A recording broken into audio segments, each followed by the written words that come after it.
হুগলির বোমা বিস্ফোরণ প্রসঙ্গে মন্তব্য করতে গিয়ে রাজ্যের আইন শৃঙ্খলার ব্যবস্থা নিয়ে তির্যক মন্তব্য বিজেপির রাজ্য সভাপতি সুকান্ত মজুমদারের। 2 মাস থেকে 3 মাস অপেক্ষা করুন, আবার বোম ফাটবে।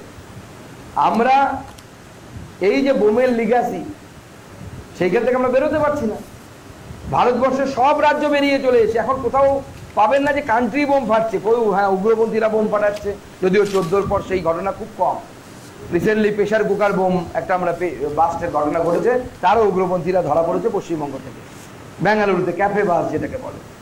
কিন্তু এই যে কান্ট্রি বোম, যেটাকে আমরা চলতি ভাষায় পেটো বলি, এই পেটো তৈরির ঘটনা আপনি কোথাও ভারতবর্ষে আর পাবেন না। অদ্ভুত ব্যাপার। কিন্তু এই বাংলাতে আমরা এই জায়গা থেকে বেরোতে পারছি না। বাংলাতে বারুদ থেকে শুরু করে, আগে তো মুঙ্গের থেকে অস্ত্র আসতো আমরা শুনতাম, এখন তো বাংলাতেই তৈরি হয়ে যাচ্ছে, আত্মনির্ভর বাংলা হয়ে গেছে। এবং এই শিল্প মাননীয় মুখ্যমন্ত্রী বিজিবিএস করেছিলেন, তো স্বাভাবিকভাবে সেই বিজিবিএস এর পর দেখতে পাচ্ছি আরো বেশি বোম ফাটছে। জানি না তাতে এই শিল্পপতিরাও গেছিলেন কিনা, বোম শিল্পপতিরা।